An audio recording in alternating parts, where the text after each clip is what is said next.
Assalamu alaykum, tordagi barliq roman anglag'uchi do'stlar. Biz Angliya yozuvchisi George Orwell yozgan 1984 degan romanni o'qishni davomlashtiryapmiz. Oldingi qismda Winstonning qo'shnisining uyiga suv chiqarish turbasini o'ngshab bermoqchi bo'lib, kirgan yerlarini o'qib o'tgan edik. Endi davomini o'qiymiz. To'satdan ikki bola Winstonni aylanib, "Xoin, ideya jinoyatchisi!" deb tovlashib sakrashga boshladi. Qizchaq akasining hamma harakatini do'rab mang'atdi. Bu ish xuddi cho'ng bo'lganda baribir odamxo'rlarga aylanib ketadigan yo'lvoz kuchigi bilan o'ynashgandek odamni oz-to'la shurkandiratdi. Balaning ko'zlarida bir xil yovuzlik, Winstonni hozirla urib tepishga bo'lgan tashnalik, shundoqla cho'ng bo'lgandimi shundoq qiladigandak alomatlar chiqib turadi. Qo'ldikisi har nim bo'lsa rost avtomat emaskan, deb o'yladi Winston. Parsnus xonimning ko'zi Winstondan balalarga o'tkaldi va darholla yana Winstonga qaytdi. Winston hujra uyning yo'riqida u ayolning yuzidagi qo'riqlarning haqiqatan qasmoq bilan to'shib ketganligini ko'rdi. Ular doim shundoq cho'qon suran soladi, dedi u. Bularning darg'a esish jazosini ko'rgili borolmaganligiga ko'ngli yerim. Rostida shundoq. Bek aldirash bo'p qilib opirolmay qoldim. Tommu xizmatdan vaqtida kelmaydi. Biz nimishqa darg'a esish jazosini ko'rgili borolmaymiz, deb to'lidi bola chinqilib.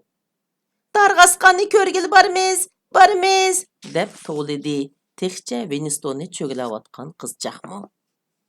Bugun kech bir qancha Yevro Osiyo jinoyatchisining bog'chida darg'a esildiganligi Winstonning esiga endi keldi. Odatda bundoq ish biror oyda biror qitim bo'lib turadi. Hamda nurg'un odam ko'rgili keladi. Bolalar doim bormiz deb qag'ishlik qiladi.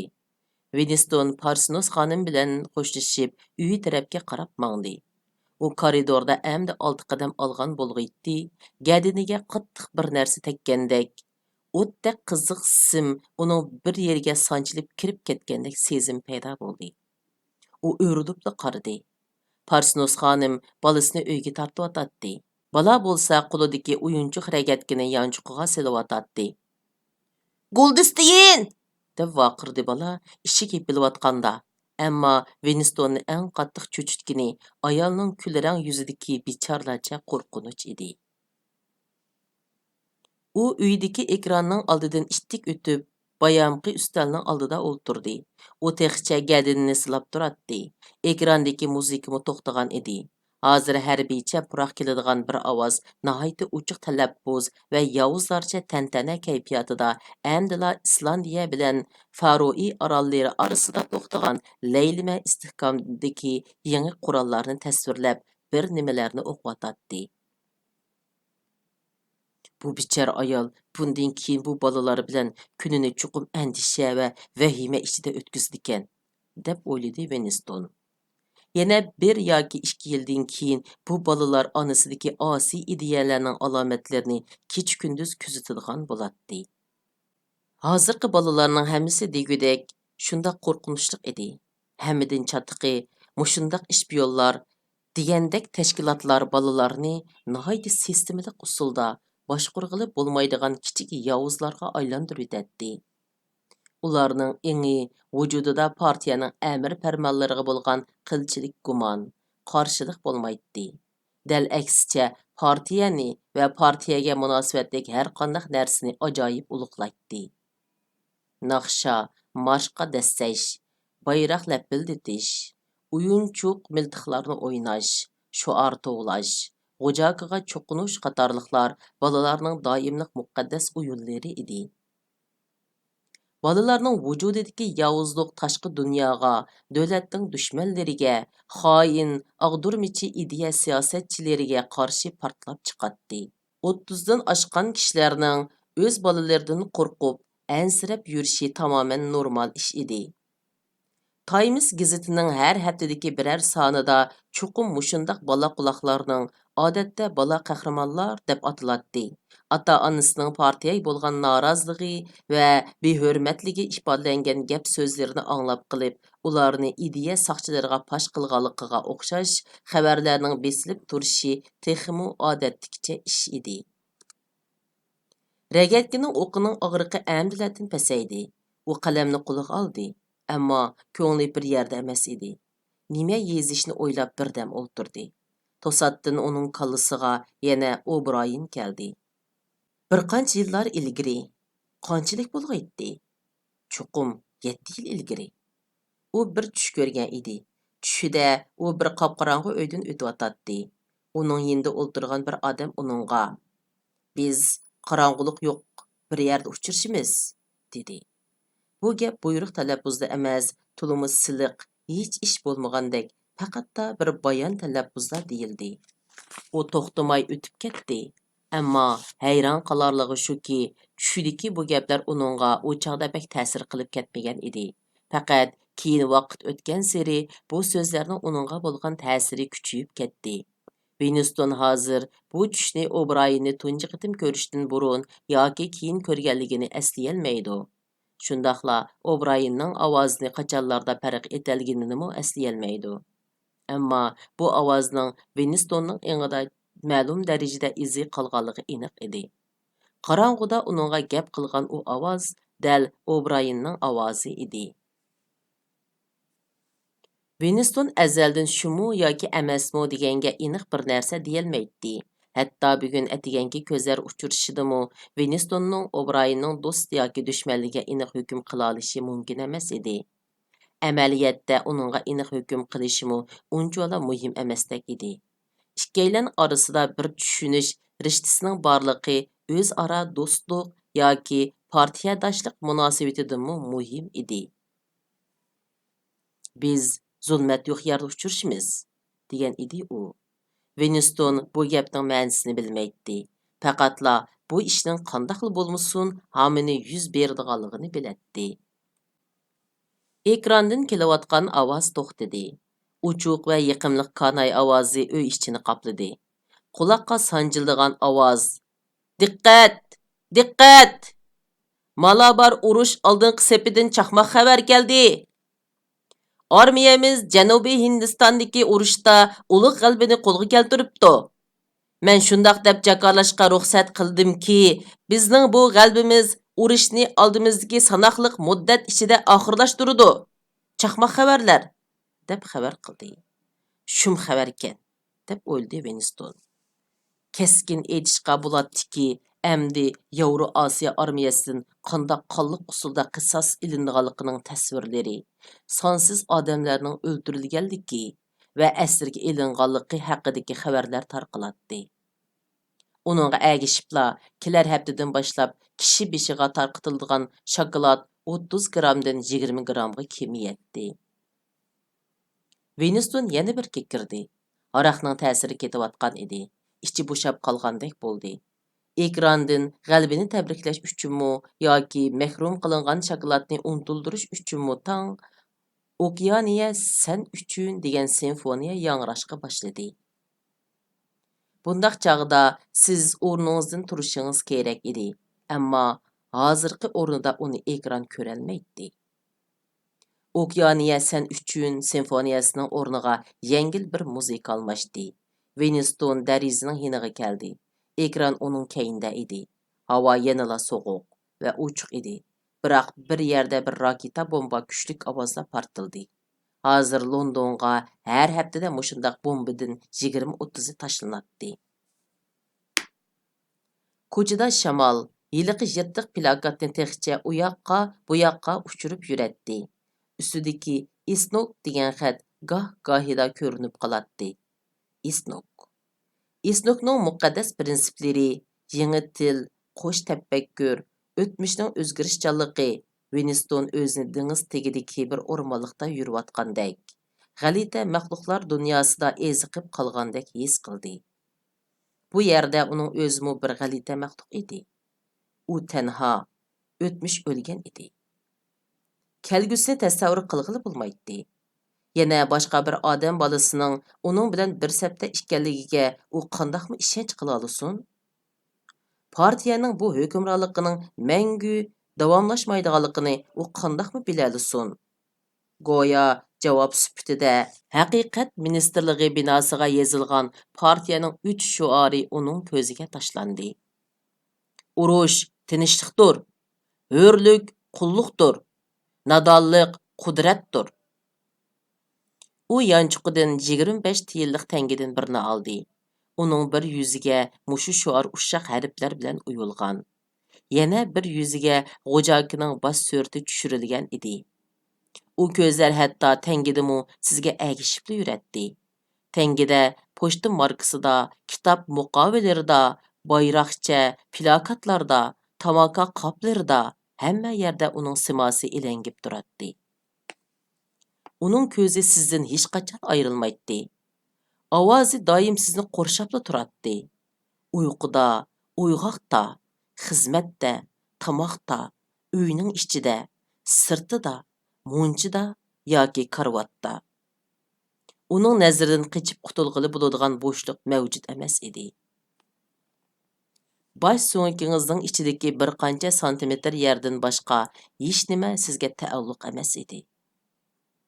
Quyosh qaraydi. Haqiqat ministrligining minglagan derizlari xuddi potayning o'q atadigan to'shiklaridek qo'rqinchli siyoqqa kirdi. Bu g'oyat zo'r piramidaning oldida uning yuragini vahima qopladi. U bakla bahayvat edi. Uni bombardimon qilib vayron qilg'ili bo'lmaydi. Minglarcha raketa bombami uni yiqitolmaydi. U turibla bu xotirni zodi kimlar uchun yezayotganligini o'yladi. Bu kelgusi uchunmi? O'tmish uchunmi? Tasavvur qilg'ili bo'ladigan ma'lum avlod uchun bo'lishimi mumkin edi. Uning oldida o'lim emas, yildizdan quritib etilish xavfi turardi. Uning xotirasi kulga, o'zi parga aylanib ketishi mumkin edi. Xotirni faqat ideya soqchilari ko'ydirib etish va astin yo'q qilib etishdan burun o'qishi mumkin. O'zingdan qilchilik bir iz, yozganlaringdan biror harfmi qolmaydigan ahvolda kelgusidan yana qandoq umid kutish mumkin? Ekran 14 ni ko'rsatdi. U cho'qim 14 minut ichida uydan chiqishi, 14 yerimda ishqa berib bo'lishi kerak. Soatning jiringlishi uningga bir yangi qilib ato qilgandek kayfiyati yengilib ketdi. U hech kim mangu anglamaydigan bir haqiqatni so'zlab berayotgan tanho arvoh edi. Ish qilib u so'zlabla tursa, hech bo'lmasa bir izchillik uzilib qolmaydi. Bu izchillik o'zni angtish bilan emas, balki inson tabiatida mavjud bir uyg'oqlikni saqlash bilan ondin davomlashadi. U ustalga qaytib keldi va qalamni qo'liga olib yezishga boshladi. Kelgusi yoki o'tmish uchun ideya erkin bo'lgan. Odamlar bir-biridan farqlanadigan, tanho yashamaydigan, bir zaman uchun shundaqla haqiqat mavjud bo'lgan, qilingan ishlar yo'qotilmaydigan zaman uchun. Hamma birlashtirilgan bir davrdan, tanholik davridan, G'ojakining davridan, qo'sh tafakkur davridan salomlar bo'lsin. U o'yladi. U allaburun o'lgan edi. U o'y xiyollarini әмді рәтлəyəlgüdək bolğandıla andın özünün axiri bir qat'iy qadam tashlaganligini his qilganda qilatdi. Hər bir hərəkətinin aqibati shu hərəkətning o'zida edi. U mundaq yazdı. İdeya jinoyati o'limga elib bormaydi. İdeya jinoyatining o'zi o'limdir. U o'zini allaburun o'lgan deb qarasimi, yanala amal bar hayot turishning muhimligini his qildi. Uning ikki barmoqiga siyoh yo'qib qolgan edi. Dal mushundaq ushshaq detallar uni oshkorlab qo'yishi mumkin edi. Bu ministerlikdagi ba'zi obsharkidek g'alchilar, balkim ayollar, bo'libmi hiliqi qum seriq chashliq vijih xotundek yoki hiliqi roman boshqarmasidagi qora chashliq qizdek. Ularning ko'zidan qechib qutulolmaydi. Nimishqa u tushlik tomoq vaqtida xat yozdi. Nimishqa kona yusundagi qalam ishiltidi. Nimalarni yozgandi? Ular andin bu ishni munosabatli tarmoqlarga ma'lum qiladi. U suxonaga kirdi va qo'l terisini qum qog'ozdek etishtiradigan yirik qo'ng'ir rang sopunda uvlab yudi. Hozir bu qattiq sopun uning barmog'idagi siyoh yuqundilarini chiqarib etishga toza bo'p keldi. U xotirini tartmaga silib qo'ydi. Uni tiqib qo'yishni o'ylashning foydasi yo'q edi.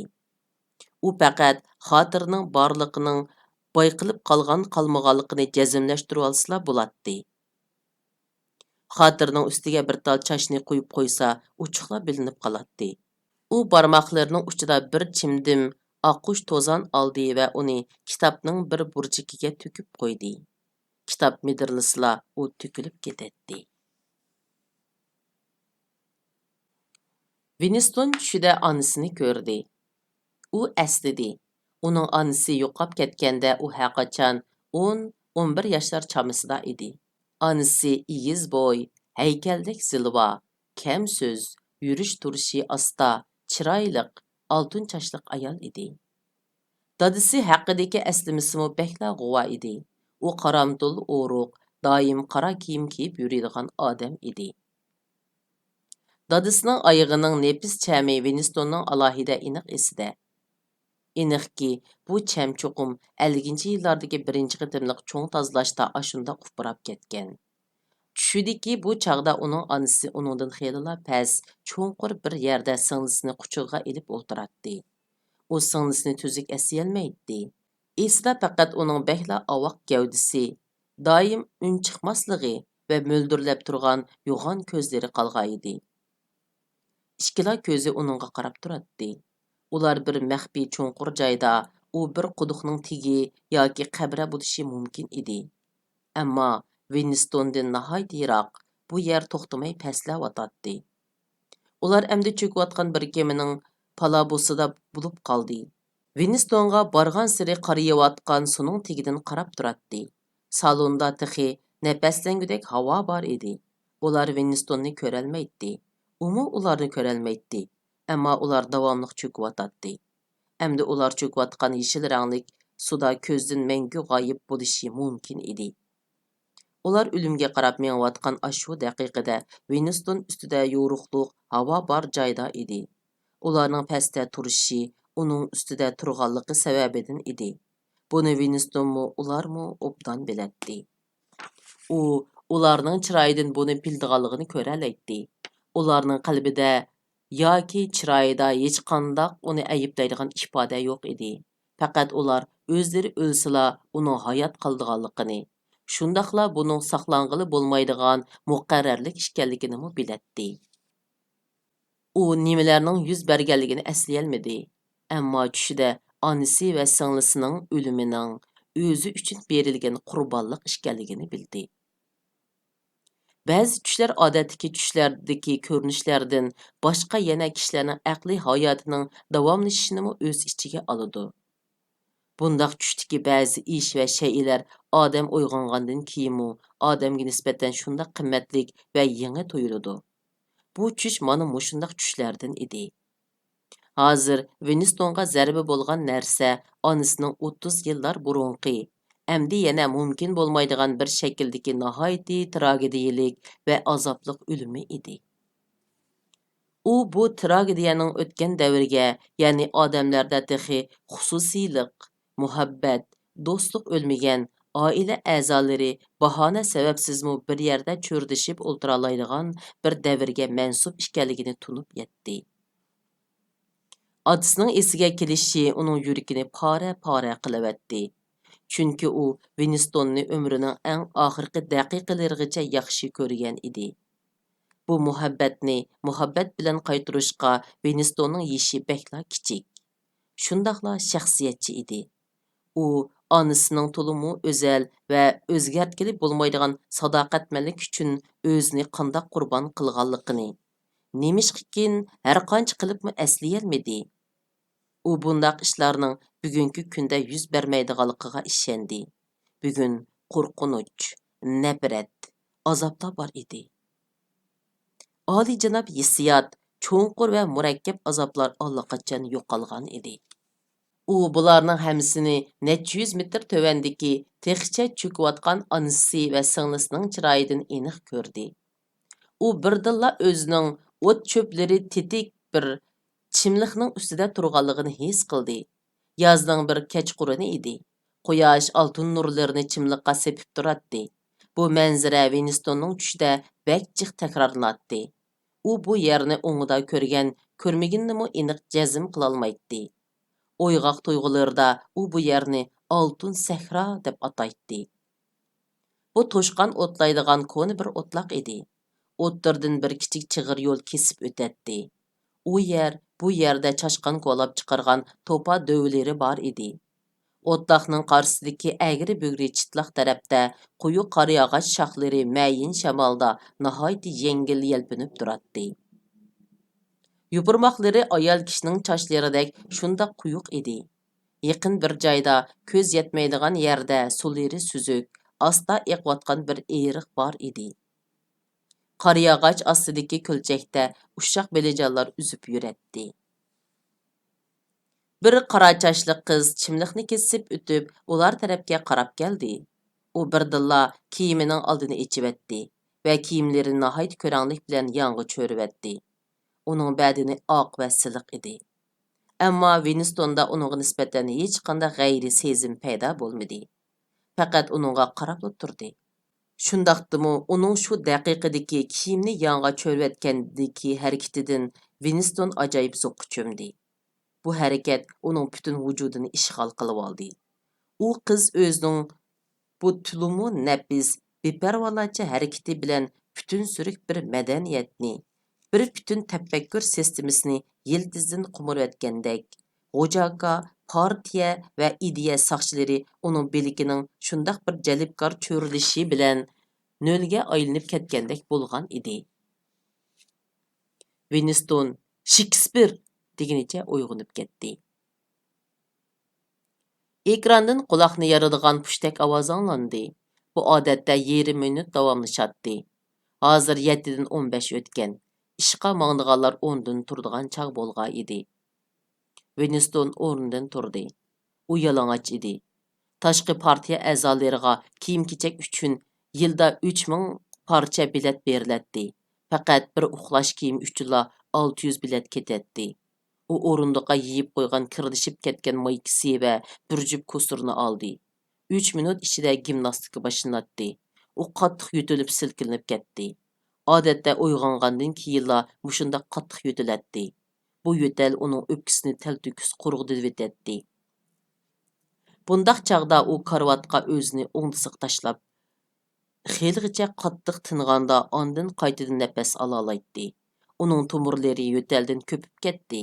O'shiqidagi yarisimu qichishishqa boshladi. 30-40 dan bir guruhga bo'linglar. Ekrandan bir ayolning chiqiriq ovozi anglandi. 30-40 dan bir guruhga o'rin elinglar. Qani 30-40 dan. Winston chachrab turdi va ekran oldiga keldi. Ekranda xeyla yosh, o'ruq, ammo muskulliq, tor tantarbiya kiyimi kiyib olgan bir ayol turadi. Bilikinglarni yig'ib so'zinglar, deb tovladi u. Qani, menga agishinglar. 1 2 3 4 1 2 3 4. Qani yo'ldoshlar. 1 2 3 4. Yo'ldoshlar, jonliqroq. 1 2 3 4 1 2 3 4. Winstonning bayamqi tushining ta'sirini yo'talning og'riqimi ojizlatolmadi. Aksicha, gimnastikaning ritmi uni qayta kuchaytib qo'ydi. U bilaklarini oldi keyniga tashlab harakat qilayotganda chiroyidan bir xil mamnuniyat ifodasi chiqib turardi. Mashq vaqtida chiroy ifodasi mushundoq bo'lishi kerak edi. Bu chaqda u yana balalik davrini eslashga kirishib ketdi. Buni eslash odatdan tashqari qiyin edi. Chunki 50-yillardan burungi ishlar haqidagi eslama bekla g'uvo edi. Bu yerda siz tayong'idek hech qanday yozma xotira yo'q edi. Hatto sizning hayot yo'lingizmi o'z shaklini yo'qotgan edi. Siz balkim ba'zi cho'ng voqealarni eslay ammo u voqea amaliyotda yuz berib boqmagan bo'lishi mumkin edi. Siz balkim ba'zi voqealarning uşaq təfsilatlarini əsləyə alışınız mümkün idi. Әмма u yüz bergen muhit, klimatni əsləyə Bu yerdə siz hər qandaq qılıpmı toşqızalmaydigan g'oyat zo'r bo'shliq mavjud edi. Shuningdan keyin hamma narsa o'zgarib ketdi. Davlatlarning ismimi, hatto ularning xaritadagi territoriyasining shaklimi ilgirkiga o'xshamaydi. Masalan, u chog'lar bu yer birinchi havo rayoni deb atalmaydi, balki Inglat yoki Britaniya deb ataladi. Ammo Londonning shu chog'dimi London deb atildiganligini Winston har holda to'liq jazmlashtiradi. Winston bu davlatning urush qilmagan chog'larini aniq eslay ammo jazmlashtirishga bo'ladigini uning bolalik vaqtida xeyli uzun tinchlik hukm surgan bir mazgil bo'lgan edi.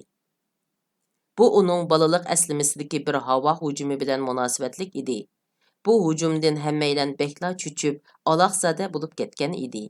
U atom bombasi Colchesterga tashlangan chaq bo'lsa kerak. Winston hujumning o'zini eslay ammo dadisining uning qo'lini ching tutib tuvanga qarab uzoq manganligini, yer ostidagi cho'nqur bir joyga kelganligini, andin bir burmisman palampaydan mingiverib, puti tilib ketib yiqilganligini, shuning bilan to'xtab dam olganligini eslaydi. Annisi Winstonning singlisini ko'tarib, ularning kaynida xeyli uzoqda asta qadam bilan kelyotdi. Quchog'idagisi balkim gilam chegilgan bo'xcha bo'lishi mumkin edi. Winston u chaqda singlisining tug'ilmaganligini eslayolmaydi. Ular oxiri odamlar qistan varang-churunga to'lgan bir yerga chiqdi. Shu chaqdala u bu yerning tramvay bekiti ekanligini bildi. Taş yatqızılgan yerning u yer bu yerlarda odamlar sanjaq o'ltirishib ketgan edi. Ba'zilar ikki qavatlik temir karvatda qistilishib o'ltiradi. Winstonlar bir bo'sh yerni tepib joylashdi. Ularning yonidagi temir karvatda bir jup buvay mo'may bir-biriga yaqin o'ltirishadi. Buvay uchisiga pokiz qora kostyum, beshiga qora qalpoq kiyib olgan bo'lib, yuzi cho'g'da qizargan. Ko'zdan lo'mildab yosh to'kilib turadi. Uningdan gupildab sisi qaraq purg'i keladi. Uning terisidan ter o'rniga haraq chiqayotgandek qiladi. Hatto kishi uning ko'zidagi yoshnimi haraqmikin deb qoladi. Gerçi u az to'la mas bo'lsa-mu, ammo uning chidag'usiz ig'ir azob chekayotganligi monaman debla chiqib turadi. Winstonning bolalarcha uyicha ular kechirayotgili bo'lmaydigan, o'rnini to'shqizg'ili bo'lmaydigan bir yomon ishqa yo'liqqandek qiladi. Hatto Winston bu ishning nimaligini biladigandak qiladi. Balkim bu buvayning o'zi bek yaxshi ko'radigan qiz nevrisi o'ldirilgan bo'lishi mumkin. Buvay to'xtamasdan muni gaplarni takrorlaydi. Ularga ishonmasligimiz kerak edi. Men shundoq degan-ku, demaganmi yo? Mana bu ularga ishonganning oqibati. Men doim deytdim. Bu ablahlarga ishonmasligimiz kerak edi. Winston ishonmaslikka tegishlik bu ablahlarning kim ekanligini bilmaydi. Shunda qilib bu qitimliq roman o'qishimiz mush yergacha bo'ldi. Davomini kelaqatim o'qayli. Xayr xo'sh, Allohga omonat.